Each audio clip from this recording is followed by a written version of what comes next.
흡수량이 정해져 있기 때문에 우리가 비료를 갖다가 이게 설탕을 더 넣는다고 해서 많이 더 나아지진 않습니다. 동일합니다. 설탕 양은 마이너스 3도까지 도움이 된다. 그리고 요 시기에 눈이 부풀 무렵에 요때가 우리가 비료 주는 적기가 제일 좋은 거예요. 뿌리도 같이 뻗으니까. 우리가 기비를 줄 때 눈이 부풀 때 눈이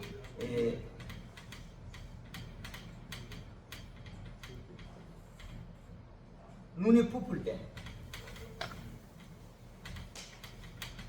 이때 기비를 줄 때 토양 분석표를 제일 이용하면 좋으나 토양 분석표를 안 하고 할 때는 우리 가원에 질소가 많으냐 적으냐 그걸 분류를 하면 제일 좋습니다.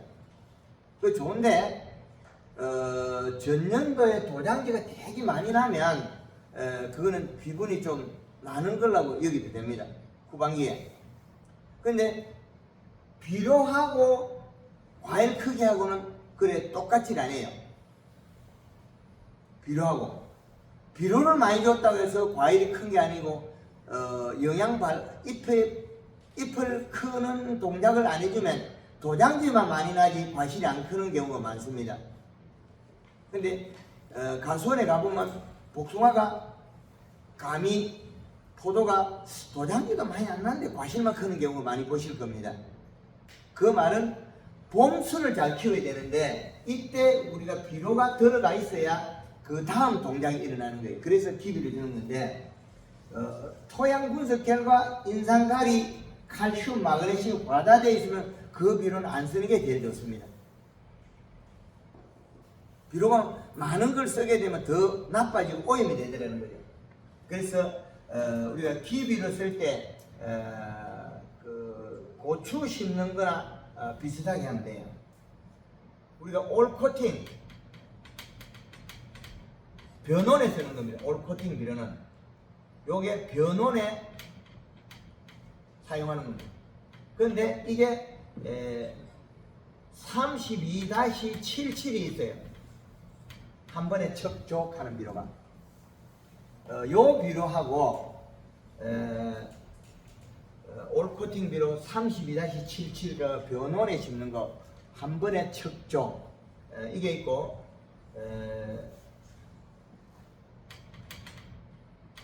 한 번에 척족 그 다음에 요소 비료를 밑비료를 100평당 한 포를 쓰는 게 좋아요.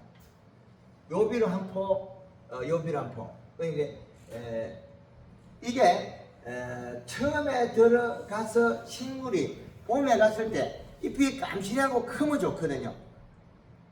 근데 잎이 깜실하고 커야 되는데 그 동작이 안 해지면 병이 생기기 시작해요. 근데 우리가 이 비료를 줬다고 비료를 먹고 복숭아가 커지느냐, 사과가 커지느냐, 감이 커지느냐, 그건 절대 아닙니다. 제가 시험을 해보니까 그건 안 맞더라는 거죠. 제가 이 농법을 개발하기 전에 완전히 개발하기 전에 비료를 21다시 복합비료를 그 감나무에 주당 5kg씩 줘가지고 한 2,000포를 끄는 거 줘봤어요. 3만 평에. 그럼 우리 지역에서 창원에서 비료를 제일 많이 줬으니까 가을에 내가 단감이 제일 크다. 그 뻥을 쳤죠. 그 가을 되니까 감은 쬐끄만 하더라고. 이상하다. 왜 비료를 그렇게 많이 줬는데 감이 쬐끄만 할까?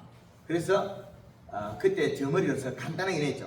야, 요즘은 비료도 가짜로 만들구나. 그래서 내년에는 요 소비료를 내 나무에다 한 포를 주고 2,000포를 주면 감이 가을 되면 요 땀에 크게 나올까 이가. 그래서 그 다음에는 또 뻥을 쳐요. 올해는 내가 1등이다. 감농사. 내가 비료를 갖다가 2,000포를 끄는가 요소 준 사람이 없으니까 내가 주고 나면 1등이다. 겨울에 시기 타이밍은 첫 비 오기 전에 땅이 부풀었을 때 비료를 딱 준 거죠. 너가 들어가라고. 정확하게 그 타이밍을 찾아가. 삽질하는 것보다 땅이 비료가 더 녹아 들어간다는 거죠. 그래서 그 타이밍에 딱 좋거든요. 그래서 정확하게 이제 계산상 맞아졌어.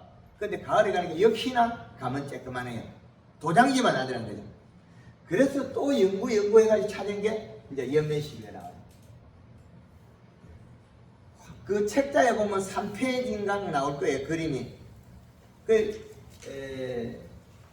영양제 친다는 거는 영양제 장사를 하는 소리죠. 그래서 영양제를 개발해가 팔기 전에 식물을 움직이는 4대 공식부터 개발해 학문화시킨 거죠.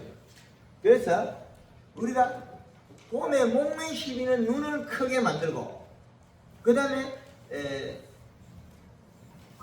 비비는 뒤로는 고시게 주는 게 좋고, 유실이 됐다는 거죠. 그 다음에 이게 비료를 주면서 밭갈이, 그 땅을 세세령에 쫓든지 로타리를 치든지 뒤집어주면 좋다. 토양 뒤집기.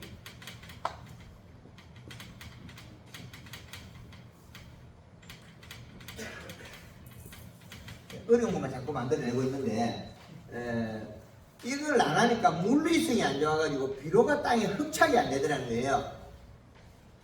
아무리 나이가 많은 분도 텃밭에 고추를 심으면 비료 뿌리고 퇴비 뿌리고 작년에 두둑에 심는 사람이 없어.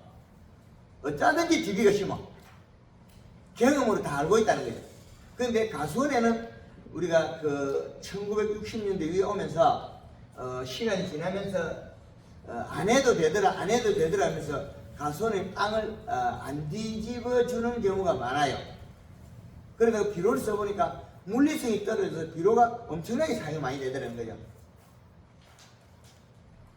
그래서 또 우리가 점적으로 비료를 주니까 비료를 녹여가지고 30분씩 계속 줘버리면 비료가 없어져 버려요. 계속 내려가 버려요. 5분 주고 10분 이상은 30분 쉬어야 돼요. 그러면 오래 가다가 물이 옆으로 퍼져요. 근데 30분 이상 물을 주면서 비료를 준다. 점적으로 그건 비료가 다 도망가 버려요. 물에 중력이 있어가지고 저것끼리 잡고 집어 당기면서 가버려요. 물은 물끼리 달라붙는 성질을 가지고 있어요. 그럼 밑에 있는 위에 있는 물을 집어 당겨요. 지 가는 길을 데려가버려요. 그 뿌리 없는 쪽으로 도망을. 근데 땅이 우리가 점질이 되는 땅이 딱딱하게 맞춰 있는 땅은 그런 경우가 없어요. 그거는 계속 비료가 내려가 밑에서 멈춰 있는데, 그렇지 않는 땅들은 다 도망가요. 그래서 땅을 뒤집어 가지고 거기다 뿌려주면 물리성이 좋아서 잘 활용할 수 있다는 거죠.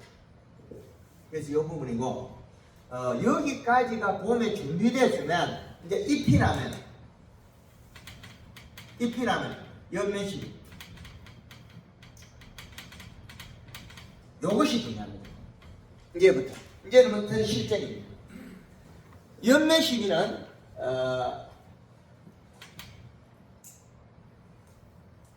요 잎에서 여기에 과실이 달려있다. 복숭아가 감이 달려있건 복숭아가 달려있건 포도가 달려있건 이 뿌리에서 여기에 잔뿌리가 일어날 건데, 잔뿌리, 이 잔뿌리는 누구의 영향을 받는 요 잎의 그 잎의 두께에 영향을 받습니다. 두께에서 영향이 내려서 잔뿌리 먹이 살려요. 그 잔뿌리는 뭐합니까? 우리가 큰 것만 보겠습니다. 작은 걸 두고, 잔뿌리에 여기에서 내려온 잎 두께 속에 들어있는 탄수화물이 내려가요. 탄수화물은 뭡니까? 설탕.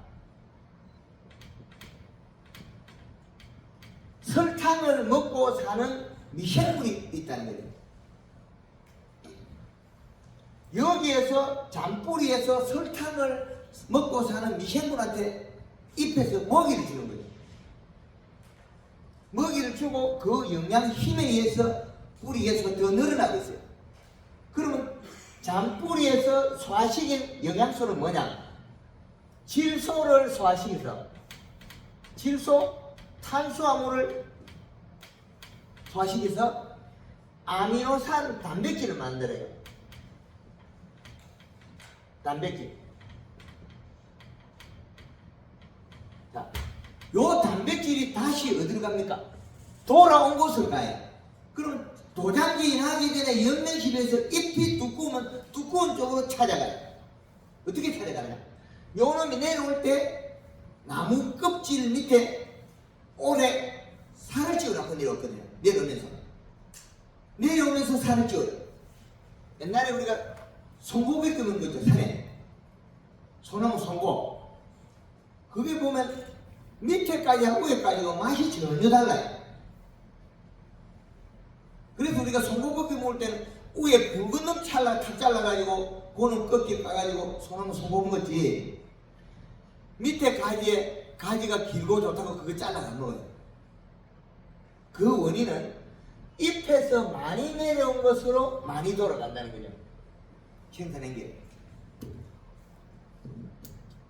그러면 여기에서 이 영양소가 다시 잎으로 이리 갈 거예요. 어떻게 찾아가느냐? 나무 껍질 밑에, 요 껍질 밑에 요 놈이 내려오면서 살을 찌워놨어요. 그럼 출발한 곳으로 찾아가는 길을 요 놈이 만들어요. 내려오면서.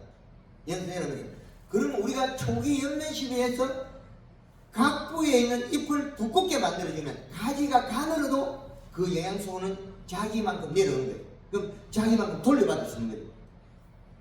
근데 초기 연면시비하고 꾸준하게 연면시비 안 한 농장인들은 과일 크기가 위하고 아래가 차이가 많이 나요. 아래 것은 작고 위에 것은 크고 위에 것은 꼭지가 들리가고 복숭아가 빠지고 밑에 거는 늦게 뒀다가 맛이 없어가지고 안 따고 버립니다. 근데 황금을 넣고 있는 거는 연면시비가 제대로 하면 한 물에 다 있고 동시에. 그러면 여기에서 아래 가지도 영양을 생산해서 뿌리를 꾸준하게 주기 때문에 받아들이는 양이 똑같다는 거예요. 그런데 이 동작 속에서 여기에 있는 아미노산 단백질이 여기 가서 물방울이 맺힐 수가 있어요. 물방울이 맺힌다. 이래. 여기에 맺힌, 아침에 맺힌 물방울. 물방울은 1앱. 이래. 그 요놈에 의해서 다 죽어요. 포도가 화진이 됐다 그러죠. 그 화진이 아니에요. 포도 꽃 필 때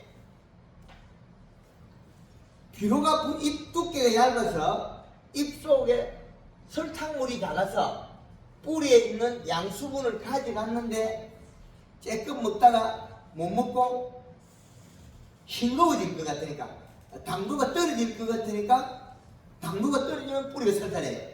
그래서 잎의 당도를 맞추기 위해서 여기에 있는 물방울 뱉어버려요. 비가 오고 난 뒤에라든지 우리가 물을 주고 난 뒤에 뱉어버려요. 그래서 요 물방울은 아미노산 단백질이니까 요 물방울이 포도꽃 피고 난 다음에 포도 그 자그마한 꼭지에 떨어지면 그 꼭지에 잿빛 곰팡이가 녹아서 쫙 녹아버려요. 그러면 요 물방울이 줄줄이 맺혀갖고 이파리가 가지에 달라붙으면 그 가지가 사과 화상병이 돼요. 그런데 균의 종류일 뿐이지 원천에 출발한 영양원소는 아미노산 단백질이에요. 그래서 사과 화상병은 병이 아니다. 그 가지만 잘라내버리면 돼요. 그걸 갖다가 천문학적인 돈을 들여가지고 사과 과수원을 갈아엎은 그 무지한 집단들이 잘못하는 행동이에요. 국가의 세금을 잘못 쓰고 있는 거예요. 그 무식하면 용감하고 피해가 많이 있어요. 그래서 현명한 게 좋은 거예요. 그래서 여기에 물방울을 맺히면 우리는 복숭아, 포도, 감, 배가 고파서 눈물을 흘린다. 전일 낮에 먹었던 영양소가 탄수화물, 질소분을 소화시킨 아미노산 소화시킨 영양소가 잎으로 가서 잎에서 광합선에서 설탕물을 만들어가 잎을 두껍게 만들어야 되는데 이 설탕물 농도가 낮으니까 저녁에 기공을 닫아버린단 말이에요. 기공을 닫고 난 뒤에 영양소를 가져오니까 쬐끔 먹다가 더 이상 못 먹어요. 뱉어버려요. 그럼 토해내는 거죠. 토해내는 순간에 이 물방울 속에서는 아미노산 단백질이 됐어요.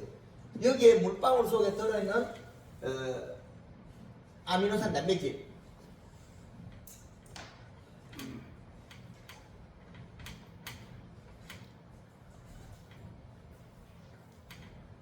이 아미노산 단백질은 거의 우리가 재배하는 작물에서는 다 피해를 줍니다. 복숭나무가 8월달, 9월달 돼서 크다가 비 오고 난 뒤에 한참 비가 오니까 막 시들시들 말라 죽는 거 있죠. 그런 거 보셨을 겁니다. 8월, 9월달에 복숭나무 큰 놈들 죽어버려요. 왜 그러냐? 일행이 맺었는데 며칠에 한 번씩 씻어줘야 돼요. 비가 와서 씻어주든지 내가 씻어주든지 요걸 세척을 해줘야 되는데 이 세척을 안 하니까 요 놈이 요렇게 타고 여기 나무에 묻어 있는 거예요. 그럼 나무 죽어버려요. 누구 때문에? 곰팡이균 때문에. 이 종류가 달라요. 곰팡이균의 종류가 다른 거죠. 감자를 심었는데 감자가 한 줄기씩 말라 죽는다. 왜 죽겠어요? 역병 샀고. 그 병도 아니에요. 고추를 심었는데 고추가 죽는다. 그것도 병이 아니거든요. 누구 때문에? 요놈의 이파리에 물방울이 며칠을 타고 내려온 거예요. 인삼이 알록병이 생긴다. 죽는다. 그것도 병 아니에요. 요소 때문에 되거든요. 그 요소가 보약인데 요소를 줘놓고 미생물을 줘가 요소를 먹어버리면 어떻게 되겠습니까? 농사 또 망해야죠. 그게 우리가 농사 짓는 이 작물을 재배하는 걸 가짜로 가르치는 사람 너무 많아요. 가짜로. 진짜 좋게 가르쳐줘야 되는데 이 원리를 알면 우리가 사용하는 농약을 줄였어야 되거든요. 안 써도 되는 거예요. 그래서 우리가 농약 쓰는 것들을 보면 거의 대다수가 잿빛곰팡이약을 많이 쓰고 있어요. 잿빛곰팡이약.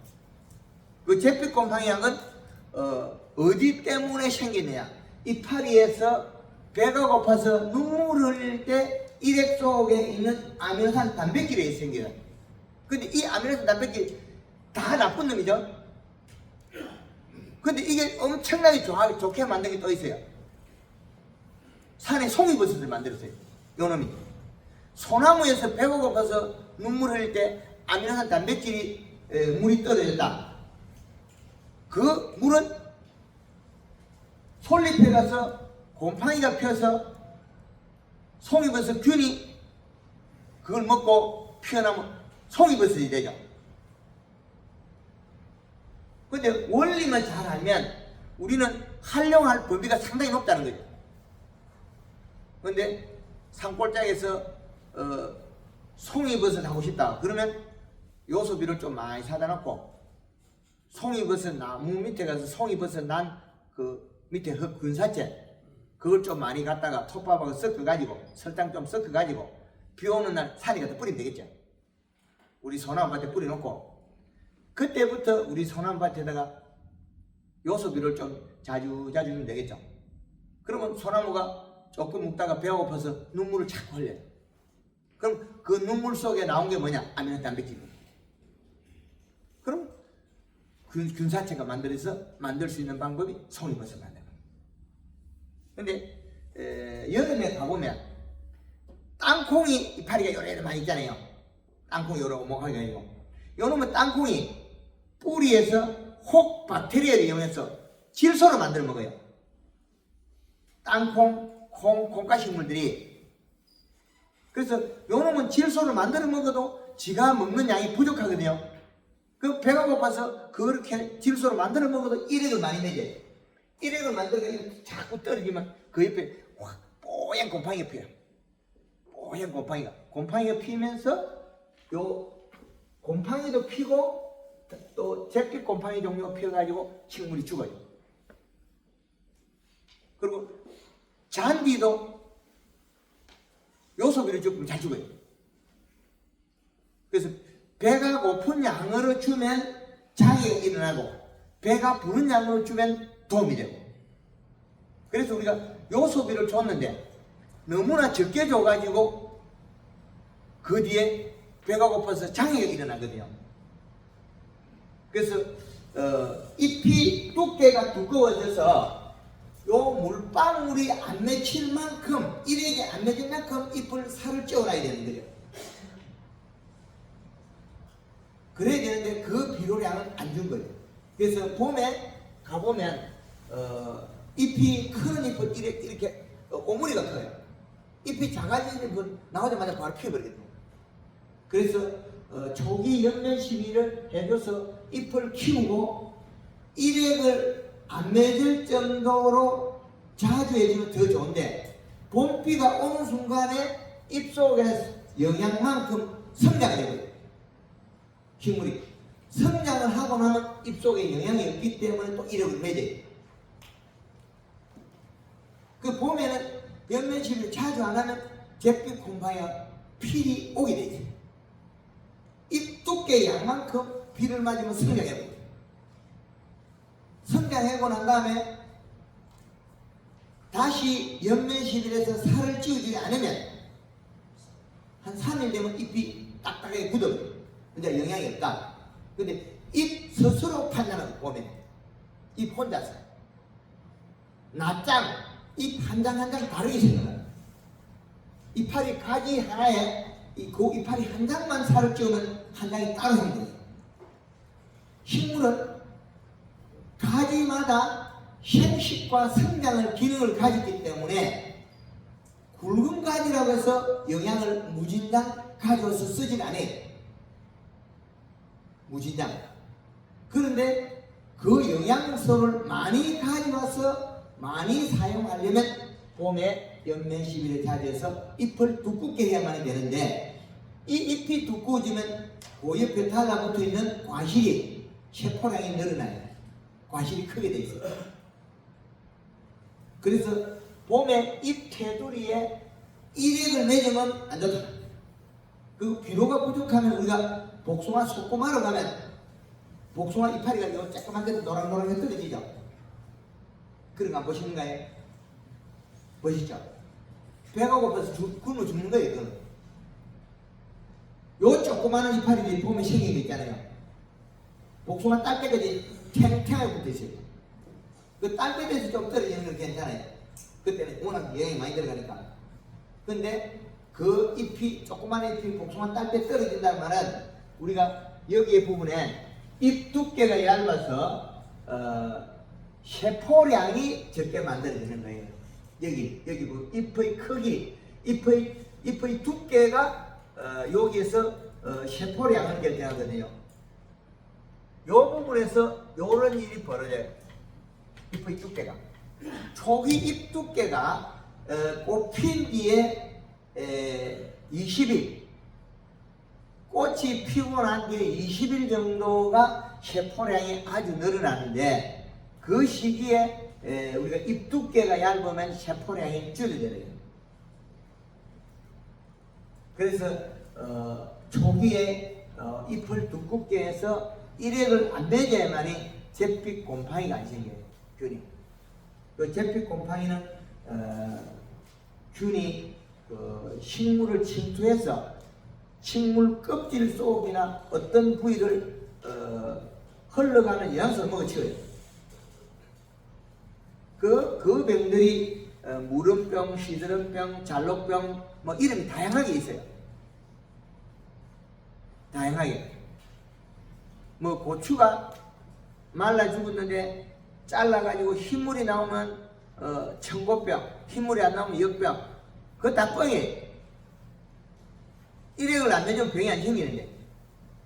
그래서 시비량에 따라서 우리가 일액을 맺고 안 맺고 엄청난 차이가 나더라는 거죠. 그래서 아침에 우리가 갔을 때 아침에 약을 치는 좋은 장점이, 영양제 치면 좋은 장점이 여기 물방울 맺힌 일액을 씻을 수 있는 장점이 있는데, 그 시간이 9시, 10시 넘어가서 약을 살포하면 기공으로 들어간 영양제나 약 때문에 잎이 마르는 경우가 있어요. 공기에. 그래서 오후에 약을 살포하면 요 일액은 또 씻어내지 않은, 못 씻어내는 단점이 있는데, 우리가 일액 속에 아미노산 단백질은 물에 의해서 잘 녹아 없어져요. 오후에 살포해도 괜찮아요. 오후에 서너 시대에서 살포하면 거의 약해가 다 많이 일어납니다. 오전에 살포하는 게 약해가 많이 일어납니다. 그래서 우리는 오전에 9시, 10시 햇살이 비추기 전에 약을 쓰는 원인은 낮 온도가 올라가면 기류가 생기거든요. 상그늘 속에서는 온도가 낮고 햇볕 받는 속에서는 온도가 팽창합니다. 그 공기가. 그럼 팽창하면 공기층이 차가운 쪽으로 뜨신 게 이동하면서 바람을 일으켜버려요. 그래서 아침에 그 방제작용을 하면 약이 날아가는 것도 잘 보이고, 그리고 바람이 안 부니까 우리가 살포하기 좋으니까 쓰거든요. 근데 아침에 10시 정도 돼가서 햇살이 온도가 올라가면 양단, 음단 온도가 달라요. 그러면 공기 팽창에서 기류가 생기거든요. 바람이 분다는 거죠. 그래서 오전에 일찍 살포하는 거는 우리가 약을 편하게 살포한 거지, 그 농도에 살포하면 이파리에 결로 현상이나 물이 있기 때문에 영양제나 약이 옅어지는 단점이 있습니다. 묽어진다. 그래서 오후에 살포하는 거는 저녁 이슬이나 그때 마르면서 흡수되면 농도를 더 많이 먹는다. 그런 방제가 더 잘 된다. 그런 효과가 있고, 그 황금알롱고에서 판매하는 골드그린의 칼라 속에서는 산도가 낮기 때문에 우리가 지하수나 일반 물을 썼을 때 pH가 7점대가 넘는 물을 5점대에서 6점대로 낮춰주기 때문에 약 방제 효과가 늘어납니다. 지금 농약들이 산성약제들이 많거든요. 그 산성약제들은 pH가 낮아요. 5점대 정도에서 6점대 정도 돼야만이 그 약이 중화가 안 되는 거지. 그 산성약을 알칼리 우리가 물이 7점대가 넘는 경우가 많습니다. 그 물에다가 해석하면 농약이 중화가 되어버려요. 그래서 약을 칠 때는 물의 pH도 아주 중요하다. 그리고 이슬이 있을 때 치는 거는 방제 효과나 영양의 효과가 좀 떨어진다. 그 아침에 시원해서 살포하기 좋은 장점이 있는데, 그 속에서 11시나 이래 넘어갔을 때, 10시 넘어갔을 때 살포하면 기공으로 흡수돼서 약해도 발생한다는 거죠. 근데 오후에는 어느 정도 식물들이 안정화되어 있고, 그리고 그 장애가 좀 덜합니다. 약을 살포해 보면. 그리고 우리가 그 연면실의 중요성이 여기 있습니다. 그래서 잎을 두껍게 만들어줘야만이 영양을 공급받을 수 있는 관이 만들어진다. 내려가면서 다시 오기 때문에. 내려가면서 살을 찌워간다. 그리고 작년에 있던 이 가지 속에 나이테는 올해는 여기에서 검붉은 진액으로 막아서 영향을 못 얻게 해요. 그리고 올해 잎에서 내려가면서 요 층을 다시 만들어요. 그럼 올해 봄에 연면실이 한 만큼 요 층이 만들어져요. 내려가면서. 내려오지 않는 곳에서는 뿌리는 공급을 안 해주는 원칙이 있어요. 적게 내려오주면 작게 공급을 하니까. 그래서 주기적으로 연면실을 하면 황금알롱고에서는 안에 있는 속 과일도 동일하게 크고 아래쪽에 있는 과실이 처진 가지에도 과일 크기가 같아진다는 거죠. 그 상당히 중요합니다. 그런데 우리가 옆면 시비를 하고 과실을 키우는데 이 이후에 우리가 과실이 이 복숭아가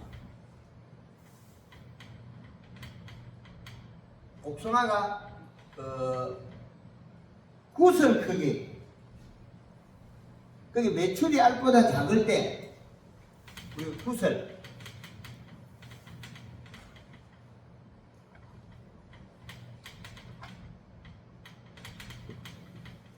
이때부터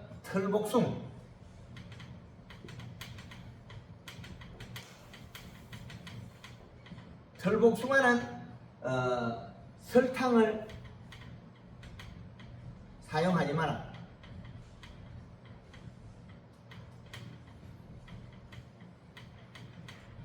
설탕을 쓰면 털 속에 설탕이 들어서 검은 곰팡이가 펴요. 근데 그 곰팡이는 식물에 썩히거나 식물을 녹여 먹진 않아요. 그런데 빵에 피는 곰팡이 펴요. 매주에 피는 까만 곰팡이 있죠.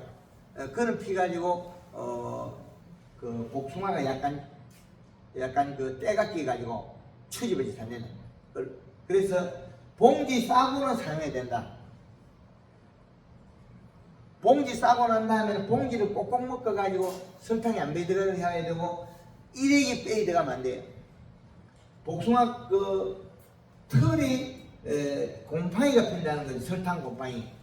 그래서 방법은 그렇고 복숭아를 갖다가 우리가 봉지를 쌌는데 이 봉지 싼 복숭아가 꼭지가 말른 걸 보시는 데 있을 거예요. 이 꼭지가 봉지 싸는데 봉지 싼 자리에 요 자리 녹아버리는 게 있거든요. 그 일액 물방울이 들어가면 요 자리에 녹아버리는 경우가 있어요. 요 과일하고 요 자리에.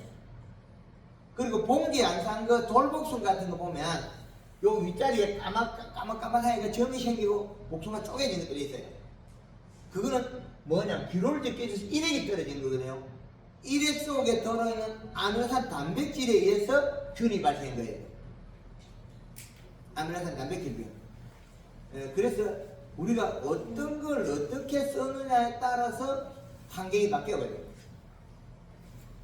그래서 여기 꼭지가 포도 꼭지도 봉다리 싸는데 녹은 게 있고 꼭지가 그 다음에 복숭아 꼭지도 여기 봉지 싼데 녹은 게 있고 배, 사과 이 봉지 싼 것들이 요 부분에 노랗게 녹아가지고 영양을 못 받아 공급 못 받는 경우가 있어요. 그거는 일액에서 흘러난 거예요. 그 일액이 맺으면 그 일액 물방울 속에 들어있는 아미노 단백질, 그거는 비료를 적게 줘서 생긴 일이에요. 비료를 적게 줘서 그렇다. 그래서 비료를 적게 주면 병이 많이 생겨요. 비료 양이 부족하면. 그래서 털복숭아는 그 복숭아 알 크기가 구슬 마찬가지인데 우리 손가락 새끼 손가락 한 마디보다 크고 뭐 두 번째 손가락 한 마디만 요 정도부터는 설탕을 안 생기네. 그때도 설탕 세게 치면 들어가요. 침투제 써가지고 들어가면 그 침투제는 안 쓰면 안 들어가니까 복숭아 털이 어릴 때는 많이 빼곡히 있거든요. 그렇게 하시면 되겠습니다. 그리고 난 다음에 과일이 크면서 잎의 색깔이 바뀌는 경우가 있어요. 잎의 색깔. 엽색이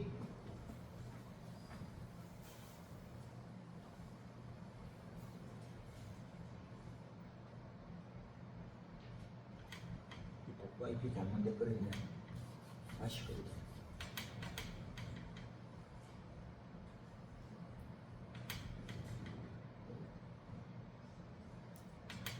이 복숭아 잎이 안에 여기 심줄이 있어요. 이렇게. 이 심줄 끝마다 여기 비료가 붙어 여기 물방울 맺혀 일액이.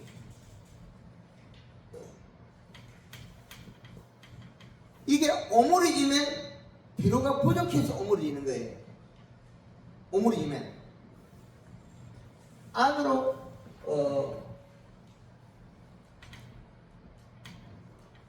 오므려지면 질소부족.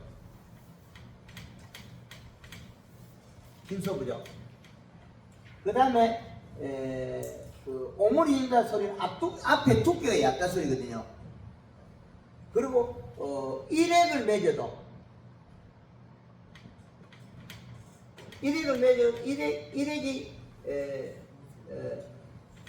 생겨도 요것도 마찬가지 질소 부족이거든요. 그런데 일액은 비가 많이 오면 생길 수 있어요. 갑자기 비가 많이 오면 갑자기 비가 오면 먹은 낮 잎에 있는 건 영양을 다 뿌리로 가버리고 잎이 얇아져 있다는 거죠.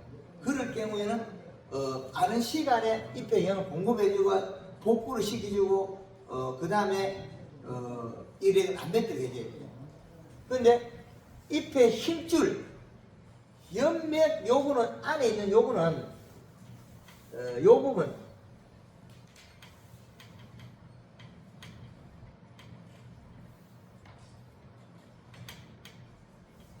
연맥 힘줄이 노란 거는 가리입니다. 힘줄이 연맥이 노란색이면 가리 성분이 충분하다 소리입니다. 그런데 잎이 진녹색이면 질소가 많다는 거. 잎이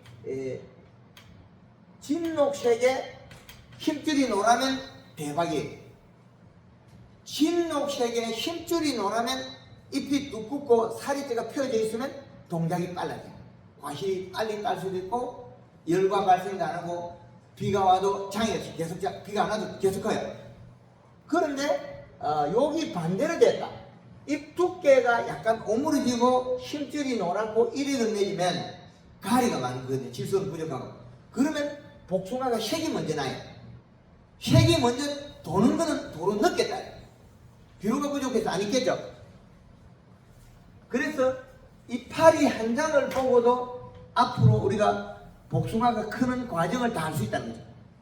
포도 샤인마스켓 같은 경우에는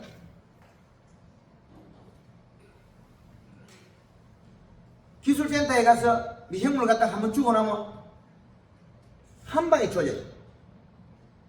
그거는 미생물이 우리가 토양 미생물이 우리가 사용하면 토양에 주면 토양에 와서 뭘 먹겠습니까? 유기물하고 무기물. 그럼 유기물에 속하는 건 우리가 그 퇴비라든지 이런 부산물이 되겠죠. 그거를 먹으려고 질소물을 같이 먹어버려요.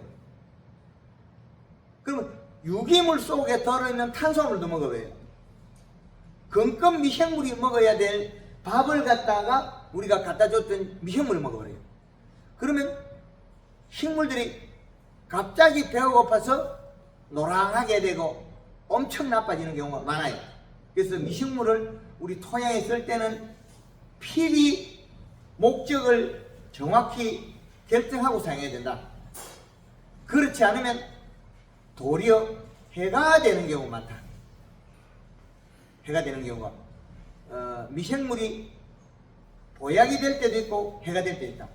그래서 미생물은 어떤 균이냐 어떻게 목적을 두고 해야 된다. 그건 꼭 두어야 되고, 그리고 우리가 퇴비를 갖다가 완전히 부숙되지 않는 거, 그 퇴비를 줘버려도 토양 속에 있는 질소분을 먹어버립니다.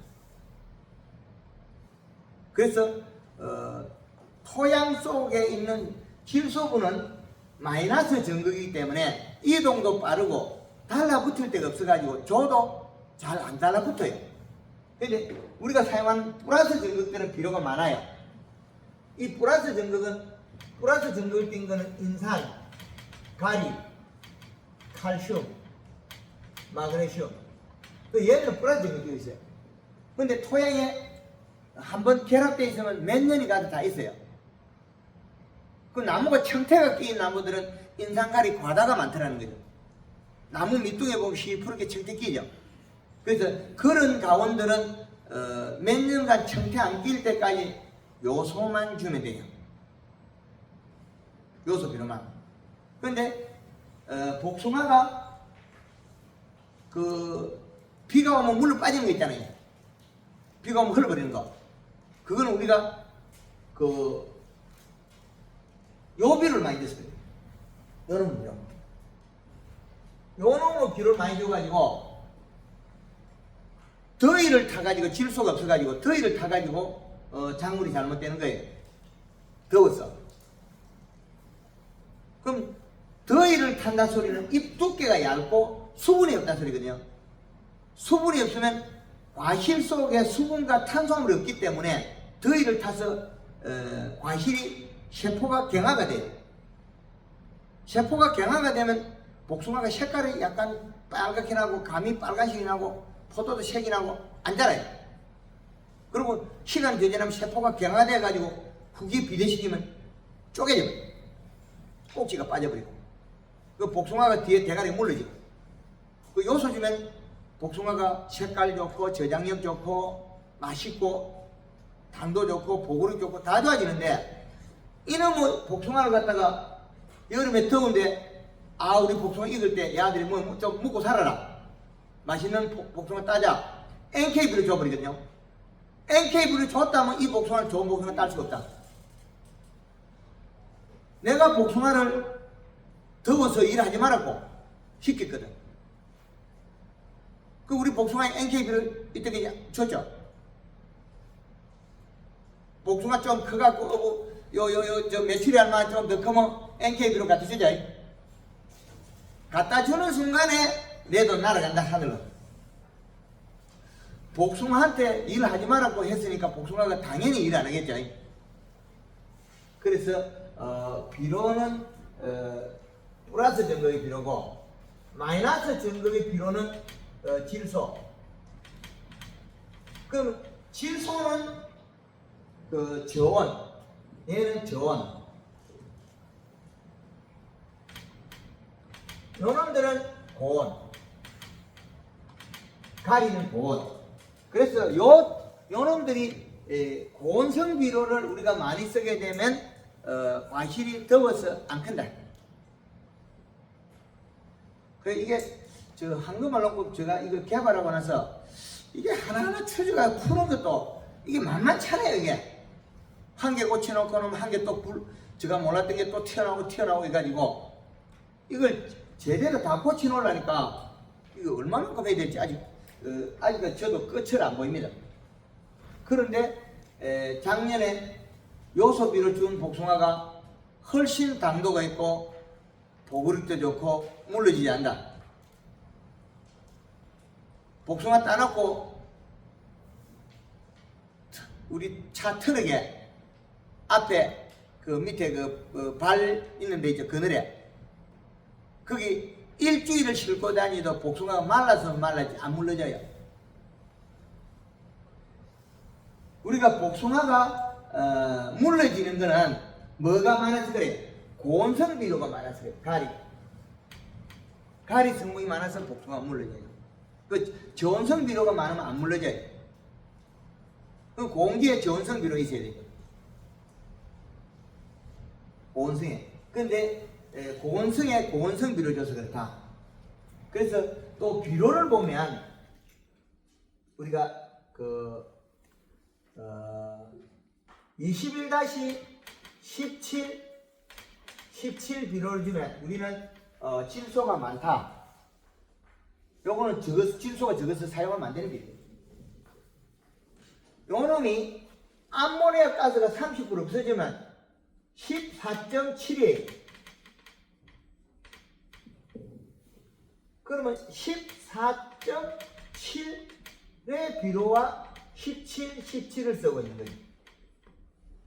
그런데 이 비료는 우리가 나쁘다는 게 증명이 되는데 명품 300이라는 비료는 30-10의 8이거든요.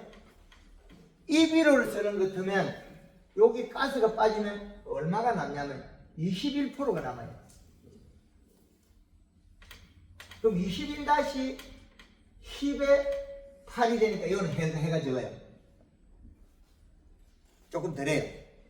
그래서 음달에는 요 비를 써도 괜찮아요.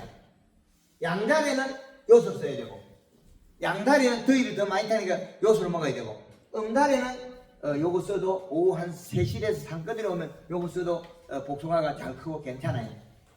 양달 음달 다르니까. 그런데 우리가 이제 우리가 지금 비료가 어떤 게 있냐면 NK 비료가 30-0-12짜리가 있어요. 요거는 NK 비료가 줘도 괜찮아요. 요것도 음달이 줘야 돼. 양달이는 한번 주면 안 되고. 요 비료는 한 포로 가는 NK 비료인데, 요거는 21% 질소를 가지고 12%의 가리를 가진 거예요. 가리는 인산 가리 이것들은 원소 그대로 있어요. 얘들은 결합하는 과정에서 없어지는 게 없어요. 그래서 한 포로 가는 NK를 썼을 때는 음달에는 괜찮은데 양달에는 이것도 쓰면 안 되죠. 양달밖에 더위가 더 많으니까 그거는 요소만 끝까지 줘도 괜찮아요. 몇 년간 요소를 써도 다 안 풀릴 거예요. 한 5년간 복숭아밭에 요소만 계속 줘도 잘 안 풀려요. 4년간 요소비를 줘도 이상이 없어요. 그 더 잘 나와요. 품질이. 그런데 우리가 얼마짜리 쓰냐면 18-0-18짜리 NK를 쓰거든요. 이거는 주면 과실이 더위를 타서 안 돼요. 더위를 타는 거예요. 이거는 줄락하면 가을에 음달에 주는 거죠. 가을에 따는 감이나 가을에 늦게 따는 복숭아나 가을 늦게 따는 과실, 뜰감, 그것들은 음달에 9월달에 주면 돼. 이거. 그래서 이거는 12.6에 18이에요. 그럼 여름에 주면 이거는 완전히 해를 주는 비료예요. 해를 준다. 그래서 안 되겠죠. 그래서 우리가 사용하는 비료가 해가 되기 때문에 도리어 장애를 일으키는 비료를 준다는 거죠. 그래서 질소분은 마이너스 공격이 되기 때문에 토양 결합도 많이 안 되지만은 잘 없어진다는 거죠. 그런 비료를 함부로 써서는 안 된다. 그래서 작년에 예천에도 복숭아 강의를 곧 할 건데, 예천에 김원현 씨, 경산에 배경 씨, 여주에 신명식 씨, 이 세 분을 우리나라의 복숭아의 프로를 인정해 드렸습니다. 그래서 제가 감사하다고 인사도 드리고, 앞으로 이런 분들은 우리가 복숭아 강당에 직접 서게 할 거거든요. 제가 개발해서 알려져 드렸는데, 그 농가에서는 이걸 실전으로 사용했기 때문에 저보다도 강의가 더 우리가 알아듣기가 쉬울 수가 있거든요. 저는 복잡한 소리 자꾸 했잖아요. 뭐 물방울이 맺힌 거 별거 사는데 저놈이 그놈 갖고 그러잖아요. 근데 농가에서는 더 아침에 더 저보다 세심하게 보고 저보다 기술력이 나을 수가 있어요. 그래서 그분들은 계속 저 강의 내용을 보고 기술을 계속 따라오고 있거든요. 기술력이. 그런데 문제는 한 가지가 또 생겼어요.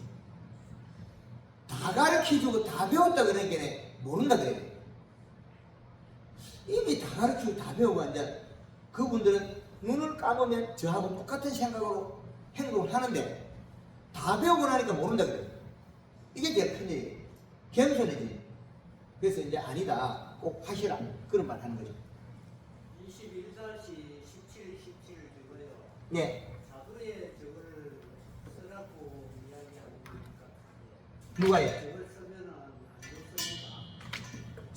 이거 쓰면 자두나무에 청태가 안 끼어요? 시퍼렇게 그건 잘 모르겠는데. 바닥에 청태가 안 끼던가요? 다손에 그렇진 않아요. 자두가 여름에 딸 때 많이 커요. 그냥 보통 정도 되는데 대가리가 물러져야 안 물러져요? 자두가 따면. 이 정도는 아니에요. 그 비료를 매년 어떤 비료를 씁니까? 지금 뿌리 좋은 비료를 쓰다가 지금 상품이 제일 좋게 나오는 농사하는분한테 물어보니까 21-17 저걸 쓰라고 그거 잘못하면 망합니다. 아니에요. 그렇죠. 양달 다르고 음달 다른데 양달밭에 가서 물어보면 음달밭에 가면 망하게 돼 있고 음달밭에서 배우고 양달에 쓰면 양달이 망해버려요. 그래서 처음에 여기 비료 연락하는 게 있잖아요. 아까 어디가 뿌렸나? 여기 올 코팅 비료. 요거는 질소가 30%예요. 32%예요. 32에 77이라고 한 비료예요. 이거를 100병에 한 포 였고 요소 한 포 열어 있잖아요. 그러면 21-보다 21- 조금 주가 농사 되겠어요. 21- 줘도 100평에 2%를 안 줬는데 21- 자체는 비료가 질소 함량이 21%밖에 안 되죠. 요소 한 포 주면 46%예요. 하늘 땅 차이죠. 거기에다가 또 한 포 더 해놨죠. 30%, 32%짜리. 그럼 총 합하면 몇 평입니까? 78%예요. 근데 21- 보여갖고 78%라고 게임을 한다. 그건 말도 안 되는 소리야. 가물을 붓다 그러면 질소량이 더 많은 거는 하늘의 공기 중에 있는 수분이 맺힌 이슬 맺힌 것도 잡아먹고 그 더위를 안 타요. 잎이 가뭄을 안 타죠. 근데 21- 중은 가뭄을 타겠죠. 이파리에 물기가 온 걸 지가 잡아먹을 수 있는데 그런데 질소가 없으면 뱉어버려요. 그래서 가물수록 더울수록 질소를 더 줘야만이 잎이 탄수화물 생산해서 아침에 그 이슬 물방울이 갤로 현상 생긴 것도 지가 잡아먹어요. 그래서 줄일 수 있겠죠. 그래서 우리가 사용하는 비료 선택에 따라서 모든 게 바뀝니다. 그래서 봄에 이제 여기까지 연면 시비에서 모든 현상을 다 밝혀드리거든요. 근데 그 뒤에는 이파리에 일액을 맺거나 색이 연해지면 계속 추비 요소를 하라는 뜻이거든요. 그리고 우리 나무가 청태가 끼고 힘줄이 노라면 여기 노란 색깔 위에 있으면 하엽이 이파리 속에 노란 반점이 생기거나 따다닥이 떨어질 때 그러면 가리가 많다는 비예요. 그래서 요소 비료만 주는 방법이 연맥이 노란색이고 잎이 오므려지면 무조건 요소만 줘야 돼. 다른 걸 주면 해가 된다는 거예요. 요소 비료. 그런데 양달, 음달 다르기 때문에 과실이 크다가 성장을 살짝 멈추는 경우가 있어요. 그러면 그것들은 핵 속에 씨앗이 클다고 멈추는 경우가 있는데 더워서 멈추는 경우도 또 있어요. 과일이 크다가 더워서. 그건 질소 부족이고 단감이나 이 감들이 보면 8월달에 가서 멈추는 것도 있고 조생종은 7월달에 멈추고 복숭아도 한 번씩 멈춰요. 한 20일 정도나 10 며칠 멈춰요. 그건 왜 멈추냐? 안에 핵 속에 들어있는 씨앗을 크려고 멈춰요. 이 과실 속에 여기 들어있는 핵 속에 들어있는 요 씨앗, 요 씨앗이 과육이 컸으니까 요 씨앗을 키워서 떨어지도 과육의 영양소로 씨앗이 성장한다는 거예요. 그 일정한 과실이 크고 난 다음에 단감이든 뜰감이든 과실들이 과육의 영양소가 차있기 때문에 과일의 씨앗을 키우는 단계가 있어요. 근데 씨앗이 없는 과실도 똑같은 행동을 해요. 그 시기에 무액 과일들이 있거든요. 포도라든지 이런 게 그것들도 그 씨앗 키우는 시기 되면 멈춰요. 멈췄다가 한 10일에서 많게는 한 20일 정도 멈췄다가 요게 다 자랐다 싶으면 다시 과일이잖아요. 근데 요 씨앗이 다 크고 난 다음에 과실이 성숙이 덜 돼요. 그 과실을 떨어뜨린 다음에 그 씨앗이 성숙해가지고 씨앗이 번식을 할 수 있어요. 그 식물들이 오묘한 행동을 해요. 그래서 이럴 때는 과실에 독성이 많아서 동물이나 곤충은 안 먹어요. 그런데 떨어졌을 때 씨앗이 종자의 능력을 갖도록 식물이 그 구조를 갖추고 있는 거죠. 근데 우리 복숭이 따가지고 먹으면 털다, 감이 털분 맛이 많다, 포도가 타닌이 많다, 털분 맛이 있다. 그것들은 과일이 크는 과정에서 과피 고온 현상을 입어서 그런 경우가 있고, 그렇지 않은 경우에서는 과일이 익힐 때 영양이 부족해서 완전한 세포를 완성을 못 시켰을 때 풋과일의 독성이 남아있다는 거죠. 풋과일의 독성. 그래서 풋과일의 독성이 남아있는 게 대표적인 게 우리가 과일을 깎아 놨을 때 붉어지는 거 있죠. 사과 그 금붉어지죠. 붉어지기라 되죠. 황금알 농구면 사과는 깎아놓으면 뽀얀색으로 바뀌어가요. 과일이 익을 때 독성을 빼버리는 거죠. 그리고 과실이, 우리가 딴 과실이 크기보다 무게가 더 나가는 과실을 보셨을 거예요. 짭짜리 도마도. 그 말은 잎이 진녹색으로 두꺼우면 수확된 과일이 무거워 깔아져 버려요. 그 어떤 분들은 우리 과일은 아까 물에 담그면 깔아낸다 하는 거 있죠. 물에 띄우고 뭐 사는 거 있잖아요. 생시원하고 있네. 그거 시원한 거 뭐 요소 비료 조금 넣어주면 다 깔아줘. 간단하죠? 짭짜리 도마도 만드는 거는 비료 조금 더 줘가지고 이식값을 계절의 이식값보다 1.0을 더 올리면 그냥 깔아져요. 근데 계절 이식값보다 이식이 낮아버리게 떠버려요. 그 잎속에 탄수화물 농도 차이가 되죠. 어려운 게 아니에요. 21다시 주다가 복숭아 자두농사 망치지 마세요. 21다시 주면 자두농사 망칩니다. 올코팅 하는 비료는 무슨 비료예요? 농협에 가면 팔니다. 농협에 가면 팔니다. 올코팅 벼논에 나락 심을 때, 벼 심을 때 쓰는 비료입니다. 완효성. 올코팅. 완효성은 인상가리가 코팅 안 된 경우가 많아요.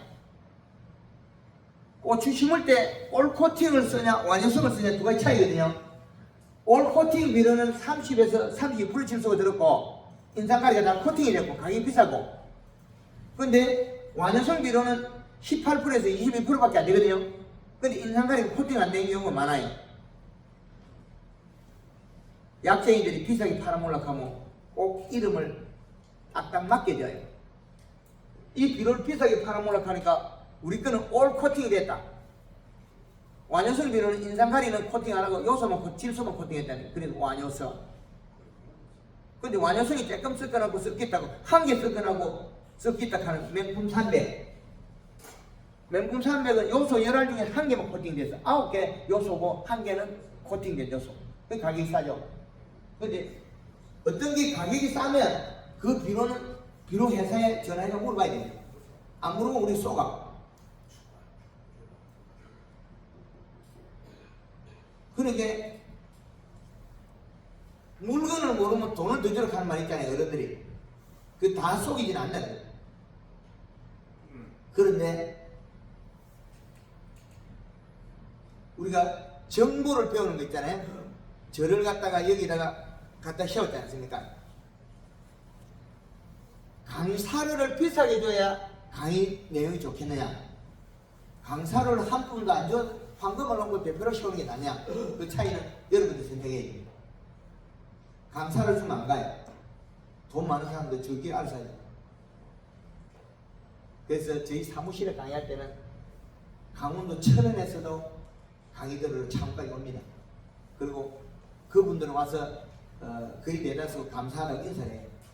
요소 많이 줘가지고 여름 도마도 돈 벌었다. 옛날에 요소 안 줄 때는 몇 년 요소가 안 줬더만 농사가 피농을 쳤다는 거죠. 그래서 작물이 먹어야 될 영양소를 분류를 시키는 거예요, 제가. 예? 이제 할 거라고는 영양제 채워서밖에 할 게 없거든요. 그림 두 번에 칼라 한 번. 이제 요거 써놓고 가시다. 그것만 쓰면 다행이에요. 골드 그린은 성장용.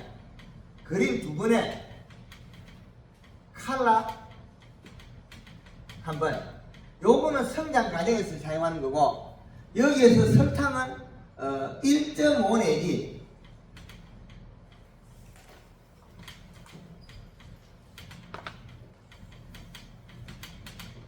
1.5 내지 3kg. 근데 여름에 고추, 감자, 열매 없는 거 있잖아요. 배추, 상추, 이것들은 설탕을 5kg까지 더 늘리도 괜찮아요. 비가 올 때. 생강, 도라지 뭐 이런 것들 있잖아요. 인삼, 이런 것들은 위에 지상부 열매가 없기 때문에 설탕을 많이 치도 괜찮아요. 그때 고추밭에 비가 되게 오는데, 감자밭에 비가 오는데 어떻게 할 거예요? 감자밭이나 고추밭에 물이 들겠다. 근데 설탕을 5kg 써야 되죠. 5kg 써나면 고추가 아무리 비가 와도 안 죽어요. 고추가 요 모가지까지 물이 들어도 안 죽어요. 7월달에 고추가 많이 달려가 모가지까지 물 들어도 물 빠지면 살아요. 그거 뭐냐? 잎의 두께, 탄수화물 농도 양이거든요. 우리 회원들이, 대표님 우리 고추밭에 모가지까지 물이 들었는데 그 다음날 보니 물 빠지고 살아있더래요. 그래서 고추 다시 따는 거예요.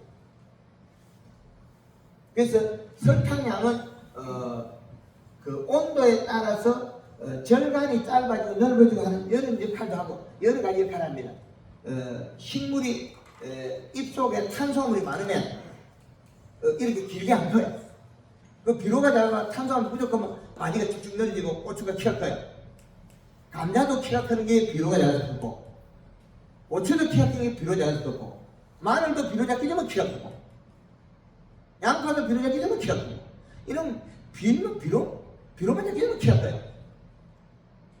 그래서 햇볕을 많이 보여주는 거는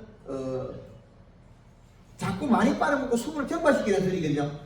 햇볕을 많이 보여주면 잎의 표면 온도가 올라가서 더 나빠져요. 차라리 그늘 찌우고 비료 져주는 게 훨씬 품질이죠. 그 하나로서 우리가 복숭아 봉지 씌운 게 복숭아가 예뻐요. 직사광선 안 받았기 때문에.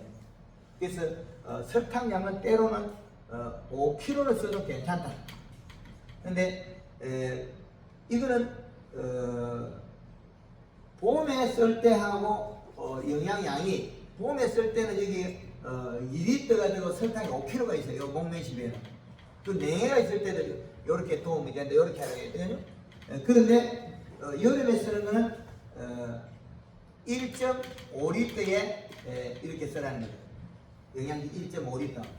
그러면 이렇게 쓰고, 그 다음에 칼라는 칼슘이 다량으로 들어있고 영양소이기 때문에 수확기에 인접한 것들은 칼라만 쓰라 이 말이에요. 요거만 칼라는. 목매시비는 그림만 쓰면 됩니다. 예, 질문하시죠. 목매시비 할 때, 예. 목매를 말한다. 그리고 이것도 하고 한장 5kg인데, 예. 이게 그러면 꽃이 메가리를 꽃이 피고 나서라도 가능하고 안 그러면 열매가 맺을 때한 번만 쳐면 가능한가? 안 그러면 놓고 살 거예요. 목매시비는 2 내지 3회. 1에 3에 여기에 2 내지 3회로 이거 써놨냐 할게. 그런데 뭐 1에 3에 맞추면은 그 마을 열매가 맺을 때로 냉해가 올 때는 요렇게 다시 설탕을 써라는 게 있죠. 근데 봄순이 났을 때는 설탕이 1.5 내지 3kg 밖에 있잖아요. 마을 같은 거리하고 예. 유막꽃이하고 예. 안 했거든요. 이제 올해부터 하는데 그러면 이제 목매 시비 때, 요때 목매 시비에 이때 식용유하고 퐁퐁을 쓰는데요. 그때 5 내지 10리터 되어가지고 살포하면 살균 살충이 되거든요. 24일 날 그 500리터에 예, 설탕 7kg 넣고 예, 그다음에 그린 2리터, 예, 콩콩 6리터, 예, 콩콩 3리터, 예. 식용유. 식용 6리터인가 그래 넣고 쳤거든요. 그 나무가 번질번질하지. 쳤는데 그러고 나서 밤부터 비가 왔어요. 예. 그래서 괜찮은지 싶고. 그게 조금 더 있어가지고 그 시간이 조금 있어야 작은 그 벌레들 잡을 건데 6시간 지나서 비가 왔거든요. 그러면 좀 충이 죽어요. 근데 충은 죽었는데 냄새가 나야만이 다른 벌레들이 안 올 건데 냄새가 좀 기름 냄새가 좀 쉽게 쓸 수가 있어요. 그런 거 조금 더 해야 되나요? 굳이 안 해도 될 겁니다. 그 안 해도 6시간 정도면 균과 깍지벌레 죽였다는 거죠. 아마 그 그러면 이제 농약에 대해서 좀 묻고 싶어가지고 어제 저녁에 나와있는데 며칠 전에 드렸는데요. 예. 그 농약 그 황도 쳐야 되고 보통 지금 곧 있다 황도 쳐야 되고 그다음에 보로데이도 쳐야 되지 않습니까? 이제 우리가 균을 잡으려 그러는데 균이 이제 잎으로 오거든요. 그 나무에서 목질부에 있는 균은 목맨십에 식용유를 쓰면 그냥 그 방지가 돼요. 근데 지금 우리가 보르덱을 치고 유황을 쓰는 그것들이 복숭아 그 이파리 뿔뿔 가야 되는 건 뭐죠?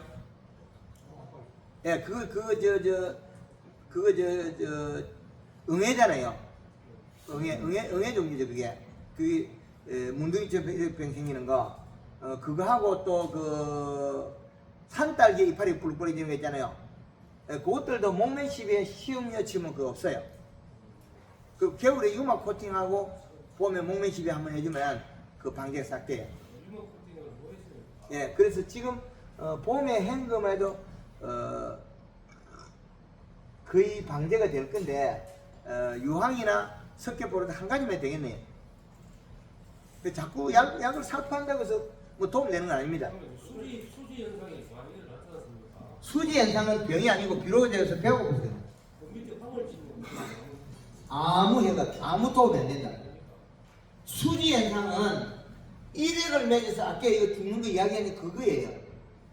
그래서 나무밭에 쿨러를 설치해가지고 맹물을 뿌려서 한 며칠 한 번씩 물을 뿌리가 이파리 일액을 씻어줘야만이 일액이 병이 안 나요.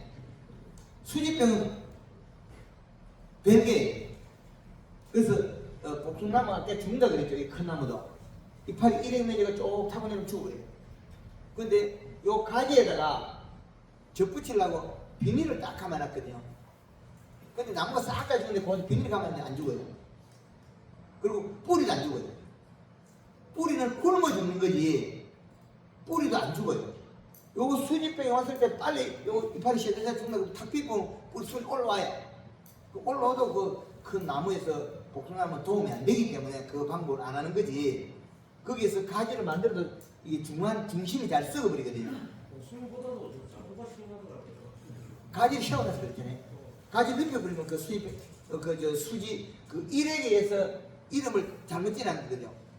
원천 이름을 일액에서 생긴 건 일액 먼저 쓰고 그 물방울이 가다가 어떤 종류의 균이 이걸 먹고 생겨서 나무 뚜껑도 갔다. 이렇게 이름을 지어야 되는데 이는 뭐 약재인들이나 그런 놈들 공부 좀 했다는 놈은 이상한 이름을 지가 농민들이 돈을 쓰게 만들거든요. 그 수지 현상 이렇게 하는 것들은 겨울에 얼어서 탈수가 돼서 쪼개지는 게 있고 여름에 일액에 의해서 나무가 상하는 경우가 있어요. 그래서 겨울에 바꾸는 방법. 비료만요. 예. 그 위시감만 맞아가지고 예. 요걸 더 줘야 되잖아요. 예. 더 주는데 그런 다음에 그 가물어요. 비가 안 와서 가물단 말이에요. 예. 그럼 그럴 때는 어떻게 하면 비가 안 와서 그냥 풉니까?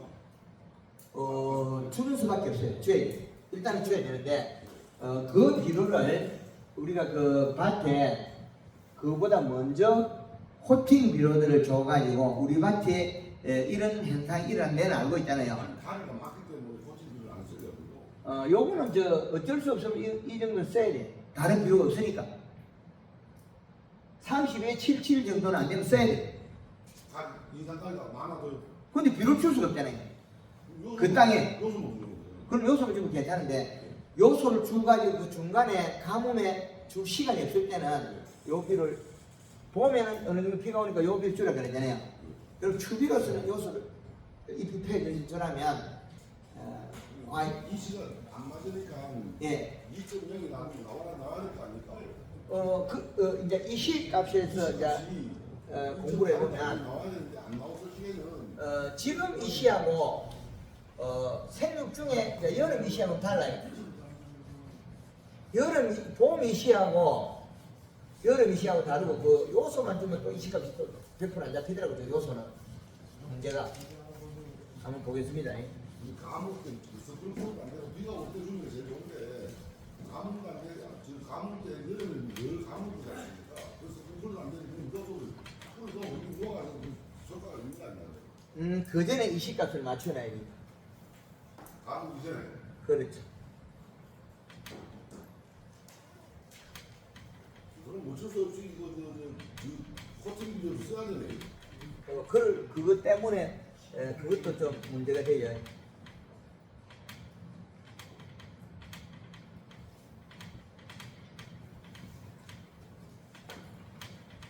융합 코팅은 지금 해도 됩니까? 지금 지금 하면 죽어요. 수박도 12월 달에 네, 12월 달에.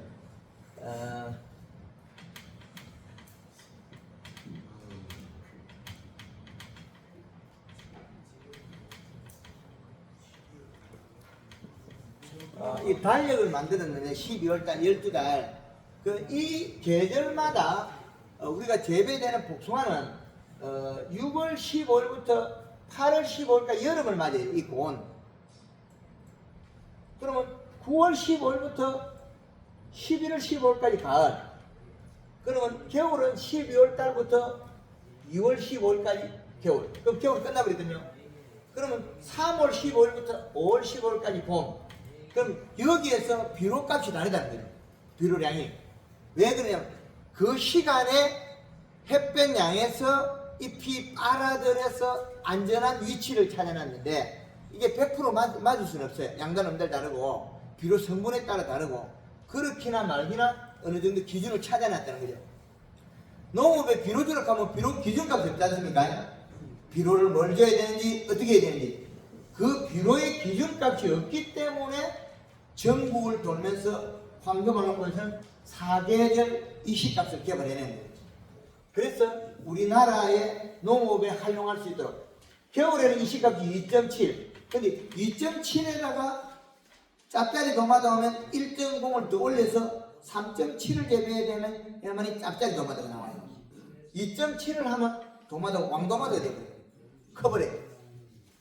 그럼 우리가 봄에 노지하고 노지는 이시값이 2.5가 돼야 되고 하우스에서는 2.1이 좋다는 거죠. 2.1. 그리고 여름에는 1.8. 그래서 이 계절의 이시값을 여기에서 높은 데서 적어졌다가 가을 되면 또 늘어나죠. 이렇게 계절의 이시값을 개발해놨는데 가을에 심는 마늘은 비료를 많이 주러 그러는데 봄에 심는 감자는 비료 많아도 고추는 비료 적게 주러 그러거든요. 더워지니까. 그래서 비료 양이 다 다르다는 거예요. 그래서 우리가 이제 감자는 올 코팅 2개, 요소 2개. 요걸 밑비로 쓰면 감자 농사 잘 되고, 그 다음에 100평. 근데 또 우리가 요 선상에 심는 게 가을에 심는 마늘 있죠. 마늘은 올 코팅 비료가 여기 요 놈이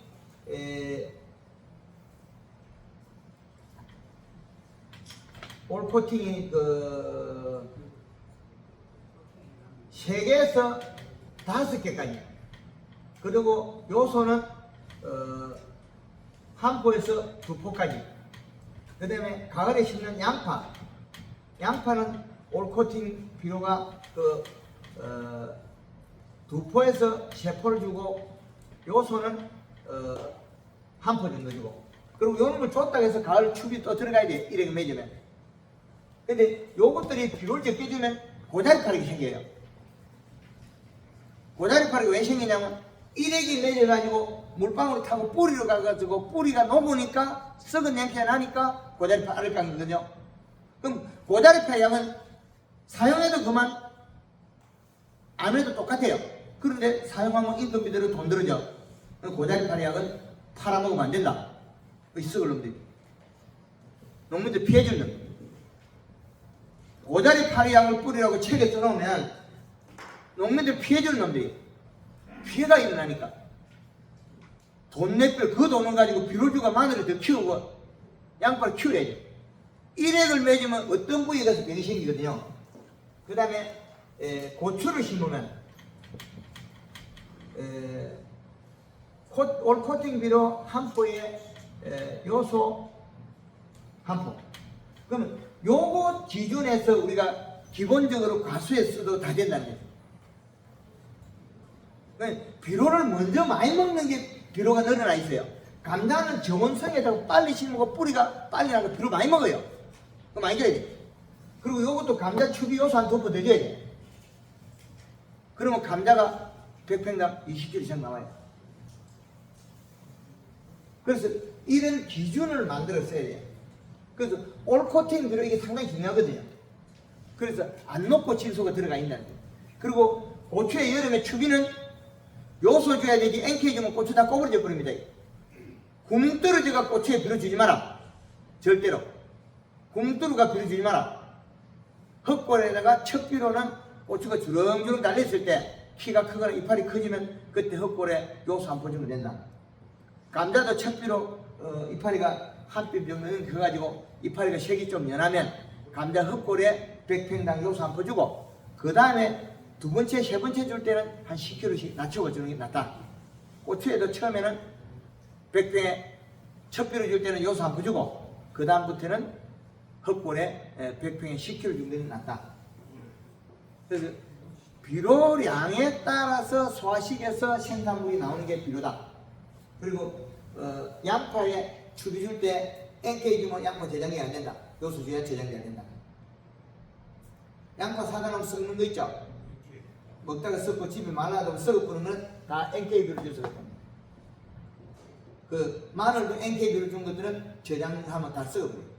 요소 줘가지고 정상적으로 무게 나오고 땅글땅글한 것들은 보관해도 안 썩어요. 그리고 우리가 복숭아를 재배해가지고 팔았는데 금방 물러진 거는 질소 부족이 입속에 탄수화물이 없어서 그래요. 그러면 잘 썩어버려요. 그리고 또 비료가 부족해서 일액이 매체가 묻어있는 과실이 있잖아요. 그 겉트리가 썩어버려요. 그치?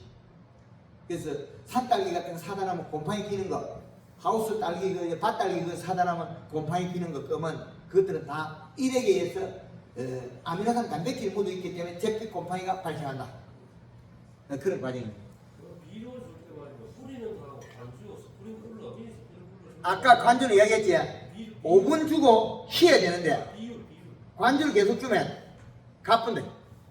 달고. 뿌릴 때 적정에 뭐 10분 뿌리는 것 같으면 관주가 있을 때뭐 예를 들어서 물 톤수에 비례한다. 예. 물 톤수에. 100평에 물을 많이 주면 요소 100평에 10kg 줘도 고추가 안 죽는다. 그 밭이 또 달라요. 밭 맞아.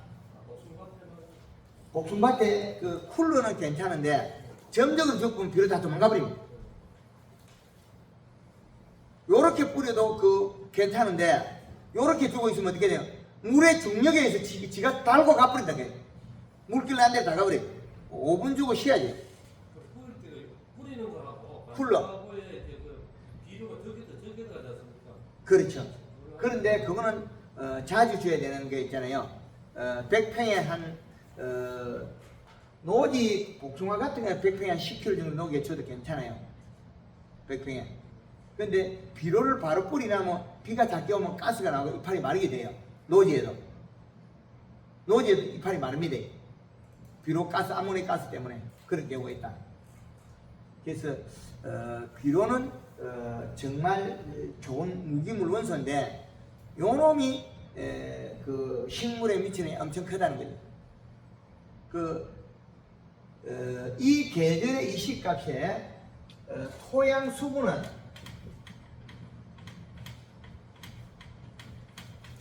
35에서 45%를 맞추면 돼요. 토양 수분은. 그래서 제가 들고 다니는 이 이시 측정기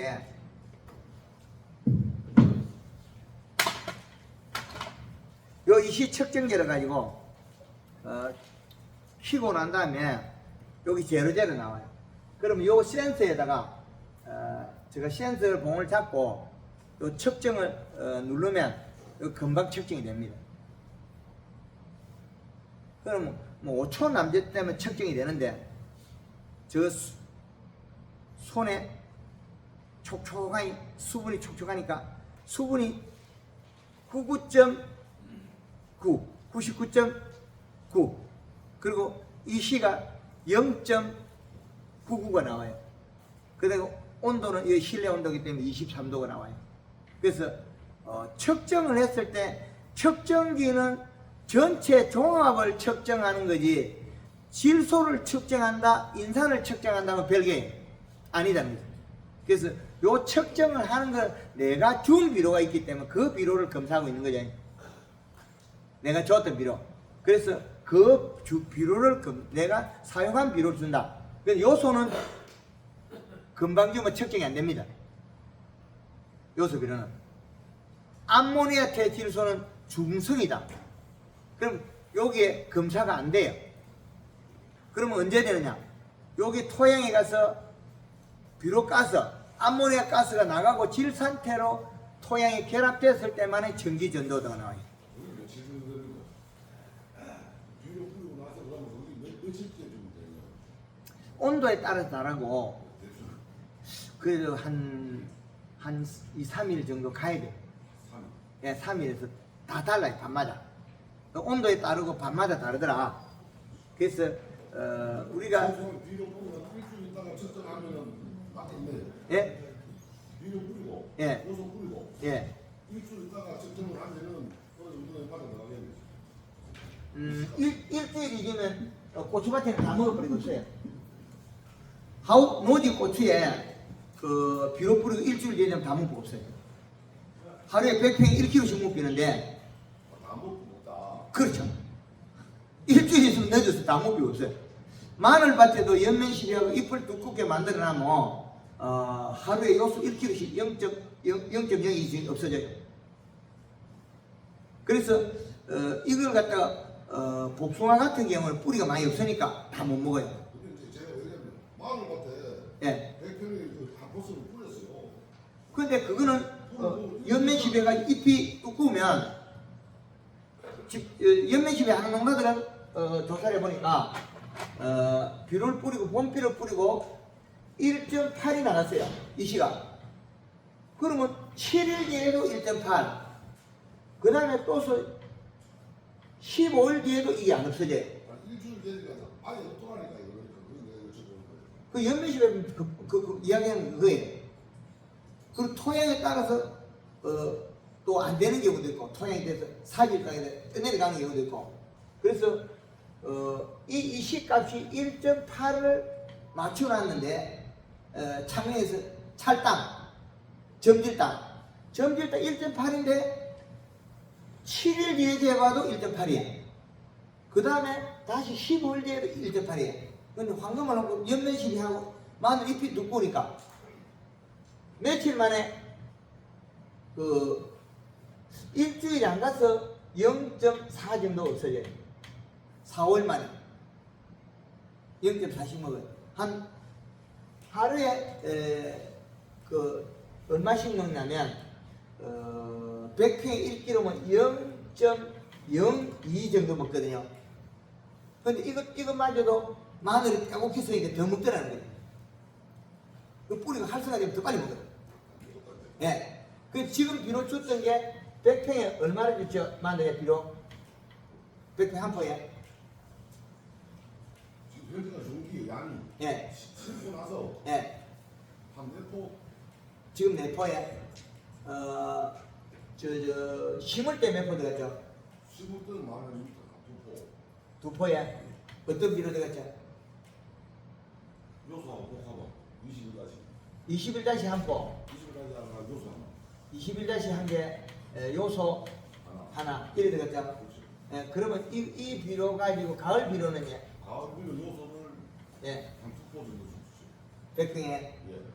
가을 비료가 요소가 2개 들어갔고 봄에 좀 2포가 봄에 요소가 2개 들어갔고 총 그러면 지금 4개, 2개, 6개 들어갔거든요. 예, 맞습니다. 6개 들어가고 연면심이 몇 번 들어갔죠? 연민식이 가을에 3번 들어가시죠. 예, 가을에 3번, 봄에 한번 안 줬고 봄에 안 줬어야, 봄에 줬어야 되는데 그럼 마늘이 이게 부지부 씌웠어요? 이게 안 씌웠습니다. 씌웠다고요? 예. 그 씌웠으면 이게 비료 너무 잘 먹어갖고 비료 줘도 저 따로 못 줄 거예요. 먹는 양을 따로 줄 수가 없어요. 그렇게 추정을 하니까 어떡하니까. 예, 그렇죠. 마늘이 좋아가지고 이게 가을에도 이 정도 먹어냈기 때문에 이게 비료를 따로 공급을 못합니다.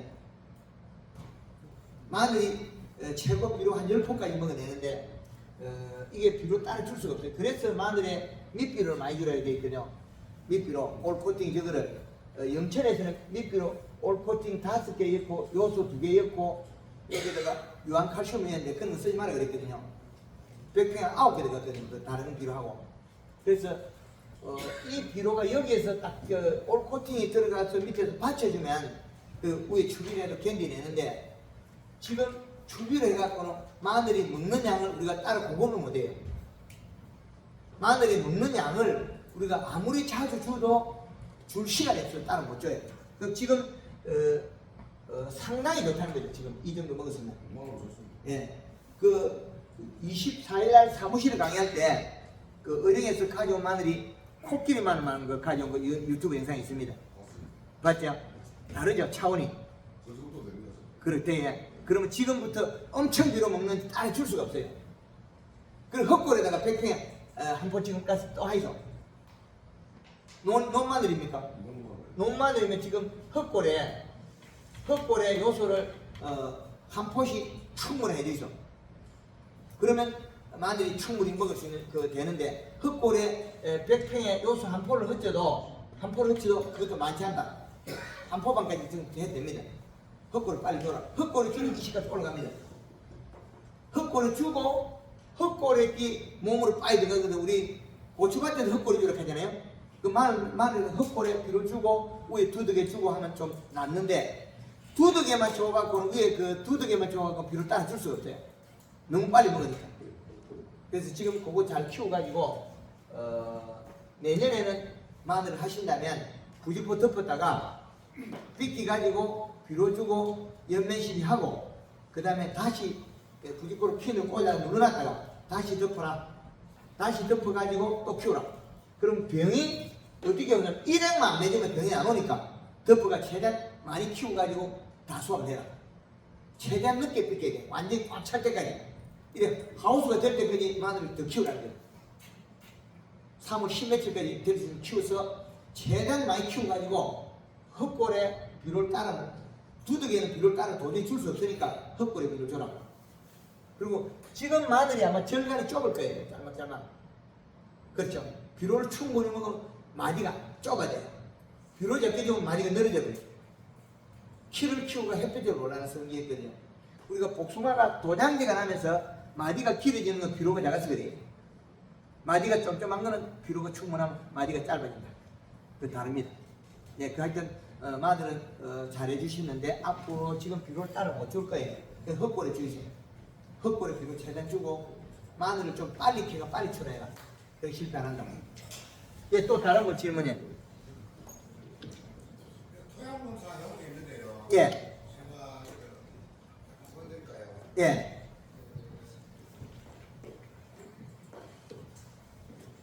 또 다른 거 질문 있습니까? 이걸 한번 보시고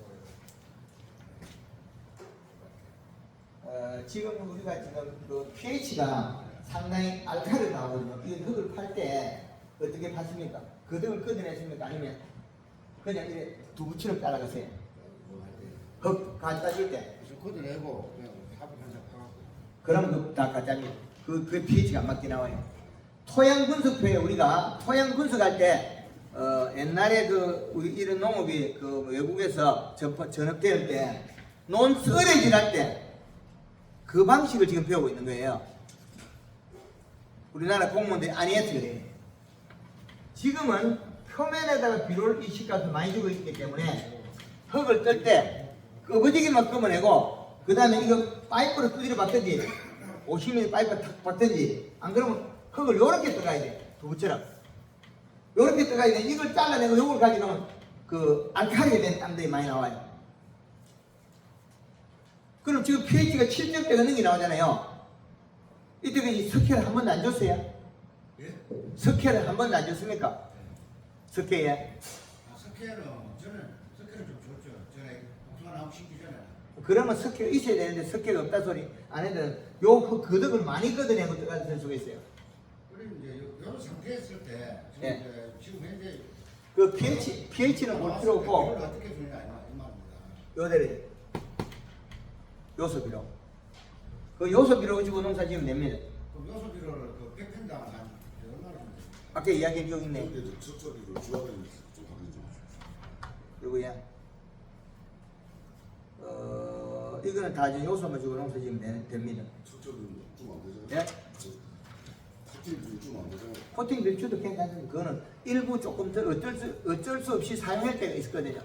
어쩔 수 없이 사용할 때. 근데 봄에 우리가 비료를 요소를 주고 따라 못 줄 때가 있어요. 이렇게 뚝뚝이 떨어진다는 거예요. 이렇게 툭 떨어지거든요. 그럼 다시 주는 시간 이게 이 대꾸받고 치는 거 있잖아요. 그걸 막기 위해서 요소비를 올 코팅을 주라는 거거든요. 그 올 코팅이 한 번에 나오는 것도 아니고 다른 21-보다 훨씬 적잖아요. 그 77 되니까 3분의 1 적으니까 그 정도는 써 있어. 인사이드랑 많으니까. 에이 조금 써 있어. 그 이제 비료가 움푹집푹한 것보다 낫다. 그리고 지금 거기 토양에 지금 거기도 요 방법을 사용하면 되겠다. 그 나무가 성목이 유목입니까?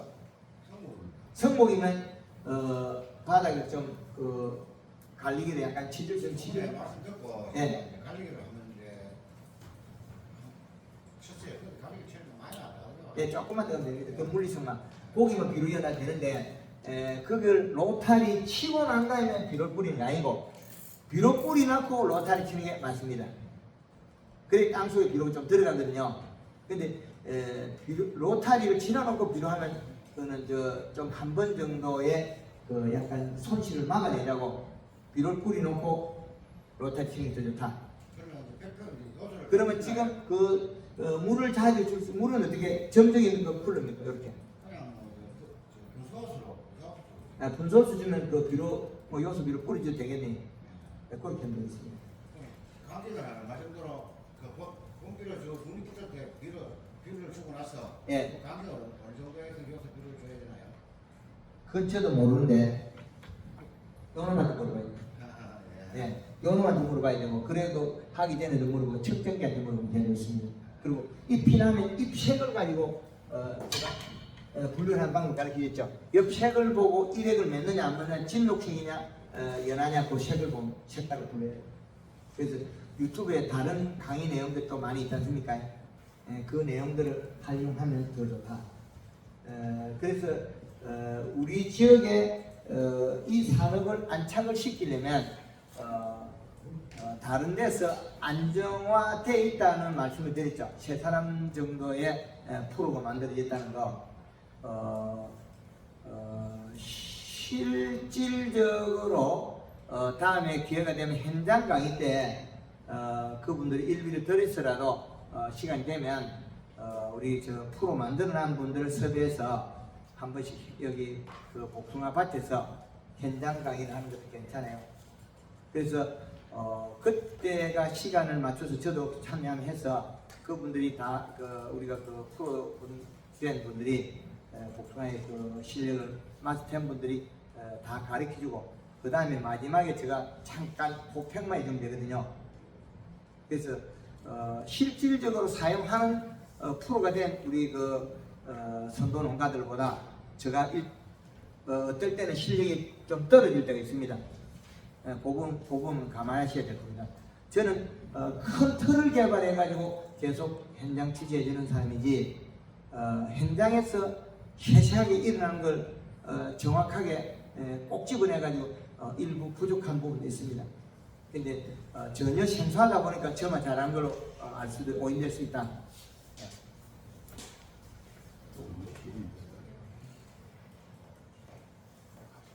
이 축과 현상 비슷하기도 하고 그 매실이 그 과실이 옆구리에 말란 거는 여기 꼭지가 있고 아래쪽에 이미 말랐죠. 이쪽입니까 아래쪽입니까? 꼭지 뭐 중간에 중간에 그게 이제 중간인데 이게 중간인데 벌레가 갉아먹을 수도 있고 아니, 주로 벌레가 깔아먹었다 그러는데 제약사에 그러나 예. 나는 그게 아니거든요. 예, 그럼 이게 햇빛 보는 쪽이면 햇빛 안 보는 쪽이에요. 햇빛 보는 쪽이 이거 아닙니다. 햇빛 안 보는 쪽 안 보는 쪽도 있고 보는 쪽도 있고. 이게 어떤 현상이 되냐 비료를 적게 주면 그 비 오고 난 다음에 시드름 현상이 일어나요. 비료를 적게 주면 우리가 고추가 여름에 고추가 이렇게 여름에 자라다가 들어가 보시죠. 칼슘 부족 아니에요. 칼슘 부족 그 나빠요. 이 고추가 여름에 끝마름이 생기면 있잖아요. 여기 끝마름 이파리가 시들어서 그렇거든요. 이파리가 시들어서 그런데 지금 우리가 그 매실이 여기 시들은 거는 포도에도 축과 현상이 일어나고 고추에도 이 끝마름이 일어나는데 요거 칼슘 결핍이 아니고 질소 부족이에요. 요소를 약해줘서 시들어 가지고 같이 시드는 거예요. 그럼 매실이 장크다 시드는 거거든요. 이파리가 시드는 거예요. 비 오고 난 뒤에. 이파리가 시드니까 과실도 같이 시드는 거예요. 시드가 말라요. 근데 이게 벌레가 먹는 거 깎아보면 표가 나거든요. 그 벌레 먹는 거하고 일액이 떨어지는 거 햇볕 보는 위쪽만 나오거든요. 근데 여기 꼭지 부위가 아니고 중간 부위 생기거든요. 그럼 하단 부위가 여기에서 여기 꼭지 부위 여기서 수분이 공급이 되거든요. 꼭지. 그럼 여기는 수분이 작게 공급된단 말이에요. 고추가 여름에 칼슘 결핍하는 그 거짓말 하는 거 있잖아요. 고추 칼슘 결핍하는 이야기를 하면 그건 진짜 무식한 겁니다. 고추 칼슘 결핍을 이야기하는 진짜 무식한 겁니다. 절대 그런 말 들으면 안 돼요. 요소를 적게 해줘서 시들어서 일어나요. 여기가 일어나거든요. 근데 이쪽에는 잘 안 말라요. 여기 수분이 공급되기 때문에.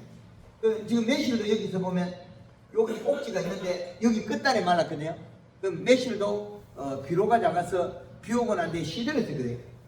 그리고 비료를 충분히 더 주고 연매실 해주고 그 매실은 기간 따는 기간이 얼마 안 되잖아요. 며칠 날 땁니까?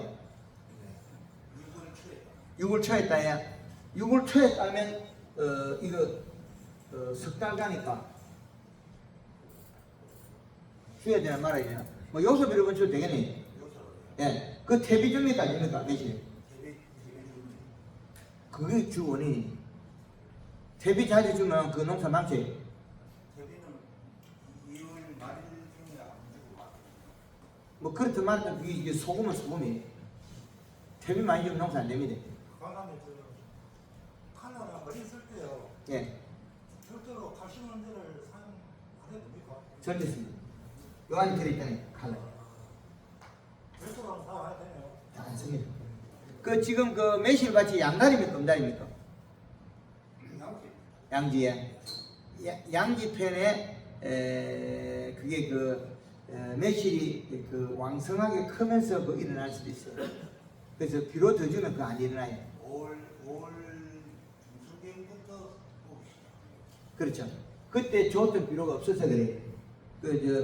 봄에 그 요소 비료 이파리가 딱 땡글땡글할 때 그 주면 그런 거 없습니다. 비료 더 줘가지고 단단해지면 무게도 늘어나고 짠담마도 안 나오고 그 연매실하고는 다 대과들이 나와요. 방금은 그 매실이 엄청 크게 나옵니다. 그 매실밭에는 바닥에다가 봄에 그 목매실이 할 때 기름을 여가 살포하거나 아니면 바닥에 그 식용유를 한번 바닥에 뿌려버리면 개미가 없어져요. 개미. 예, 개미 없어야만이 복숭아밭에도 개미 생기가지고 진딧물 많이 생기는 거예요. 3월 달이나 그때 바닥에 우리 제초제 쓸 때 거기다 식용유하고 퐁퐁하고 좀 많이 넣어도 괜찮아요. 그 500에 식용유 2통까지 넣어도 괜찮아요. 그리고 퐁퐁 넣고 식용유 퐁퐁 넣고 해서 살포하면 풀도 죽고 바닥에 있는 깨미까지 싹 정리하고 나면 그 다음에 두더지도 싹 사라지고 그 깔끔해요. 복숭아밭에 제초제를 써도 복숭아 해야 안 됩니까? 괜찮아요. 아니 농약발 어떤 사람들은 제초제를 못 쓰게 하고 한 분이면 써도 괜찮다고. 우리가 질통과 이 제초제 살포하다가 그 식물이 맞았잖아요. 그럼 우리가 물로 씻어서 죽어보죠. 물로 아까부터 씻어보잖아요. 흙을 뿌리고 살. 그런 말입니다. 저 천도복숭아인데요. 예. 천도복숭아는 선크레이 종류가 제가 이제 아까 지금 시조식이 부족해서 그런지 열가가 참 많이 생기더라고요. 예. 살구하고 열가가 많이 생기더라고요. 예. 열가가 생기는 원인이 요소를 적게 있어요. 예? 요소를 적게 있으면 돼요. 요소가 저 성분이 적어서 열가가 생기나요? 그렇죠. 그 가리가 많아서 생기는 거예요. 그래서 연매실에가 초기에 키워놓고 요 프로그램 그대로 활용하면 그렇게 안 나와요. 그러면은 수학 시기가 7월 초순부터면은 7월 초순부터 요소 비료를 6월 한 중순까지 줘도 가능하나요? 수확 시기에 일주일 전까지 줘도 됩니다.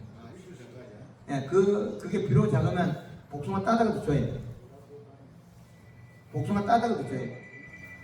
그게 비료가 오래 요소를 계속 줘도 안 풀릴 때도 있어요. 옛날에 줬던 게 항토 땅이나 양달에 양지편에 옛날에 줬던 가리가 누적이 돼가 항토에 딱 들어앉아 있으면 요소를 줘도 오래 당연히 다 안 풀려요. 그러면 담배목비라고 항산가리라고 비료가 있는데 그거 주면 안 되겠네요. 그래 풀. 농사 마목 씹고 그걸 들어가야지. 끝까지 요소가 저렇게 했는데 그걸 줬다가 지금도 인장가리 가다 돼가지고 열과 나오는데 왜 가리가 들어가냐고 5년간을 쓰지 마라 그랬는데 복합비료하고 가리를 요소는 저렇게 했는데 뭐 돌아서서 가리 비료 주면 되나요? 요새 이제 뿌리에 좋은 비료라고 뿌리에 좋은 거 제일 가리키죠. 아까 가리키셨죠? 뿌리에 좋은 비료는 요소가 제일 좋다. 마을밭이 제일 좋은 거 뭐죠? 답 나오네. 마을밭이 제일 좋은 게 이파리 크고 두껍고 살찌고 제일 좋은 게 요소. 복숭아 제일 보구르기 좋고 오래가는 거 요소. 감자 아까 감자 여기 있네. 요소 몇 프로 줘야 됩니까? 질소함이 엄청나게 있잖아요. 감자를 심을 때 요소를 2개 썰어 했는데. 고구마도 비료 많이 주면 고구마 심을 때 비료 많이 주면 괜찮아요. 단 심을 때 가는 거는 3개를 꽂고 좀 보통인 거는 2개를 꽂고 한 번에 굵은 거는 1개를 꽂고 거기다가 그걸 심기 전에 그린의 칼라에다가 덤벙 담가가지고 심어가지고 연면심이 자주 해주면 고구마 비료 많이 줘도 고구마 엄청나게 나와요. 주다 그러면은 육비를 할 때 요소 여도 되나? 안 보여도 돼? 요소는 아니에요. 육비를 할 때. 요소 1개하고 올코팅 1개 2개를 쓰잖아요. 육비로 할 때도 요소. 그렇죠. 그렇죠. 여기 다 쓰라니. 그렇지. 왜 토라스를 왜 잡느냐고. 포도도 요소 쓰면 되는 요 방법. 로타리 치면 되는. 보충 있어요. 올코팅 1개, 요소 1개. 그래 해놔놓고 요소를 충분히 줘야 되는데 포도가 우리가 봄에 순난 가지고 클 때 보면 물방울도 뚝 떨어지잖아요. 그러면 발화돼 버리는 거 많이 보시죠? 올 코팅 비료 32가지 실으니까 저기 농협이 안 하던데 어디가 좋답니까? 아니 농협에서 갖다 나가면 되지.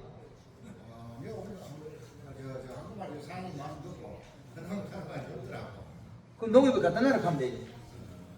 농협에 그 비료 갖다 놔라 하면 되지. 그 뭐 다를 게 없잖아요. 소량으로 갖고 갖고 아니 소량이 아니고 그 우리가 욕하는 교육하는 분들이 그- 필요를 처음 알았거든요. 예. 제가 이제 상동에서 이제 교육을 선생님한테 받으시고 처음 이제 다 어떻게 가서 이제 내가 추천을 해야 되겠는데 그래 그때 어떻게 지난번 사장님 통화를 하고 나서 이 비료를 제가 농협 사러 갔어요. 근데 이 비료가 수요량이 좀 많으면 농협에서 이야기를 하면 되는데 실제로 하니까 수요량이 이제 적으니까 제가 우리 때는 이제 농협에서 32가지 저 비료를 조금 해서거든요. 한 발에도 갖다 내라 해가지고 복숭아 그 밑비를 쓰라고 이야기하고 그 고추 심을 때도 쓰라 그러고 그 방법은 이 방법을 가르치시면 되잖아요. 농협에다가 감자 심을 때는 올코팅 비를 100평에 2개를 엮고 요소를 2개를 엮고 심으면 되고 요소 고추 심을 때는 올코팅 1개 요소 1개 엮고 심으면 되고 이 방법이 이 차이거든요. 그래서 이 정도 여간에 큰 애가 없어요. 감자 심을 때는 뭐 2개, 4개 정도 였고. 그래서 우리가 그 비료가 토양에 필요한 양을 갖다가 계산을 잘 해야 되거든요. 그래서 계절의 이식감하고 그렇게 한 거죠. 예, 하여튼 그러면 저 아까 냉해 방지에서 지금부터 이 내지 3회 이제 치라고 아니요, 이게 냉해가 되는 게 아니고 이거는 체내 균형 양분이고 냉해는 온다 할 때 그때 그 전날 살포하는 게 냉해 방지가 된다. 냉해 방지는 미리 친다고 냉해 방지가 되는 게 아니고 하기 전날이나 그 전날치야 살포해 방지가 된다. 그렇게 하시면 되겠습니다. 하여튼 오늘 그 여기에 제가 그 강당에 설 수 있게 해주셔서 감사드립니다. 예, 황문국 대표 박기입니다. 감사합니다.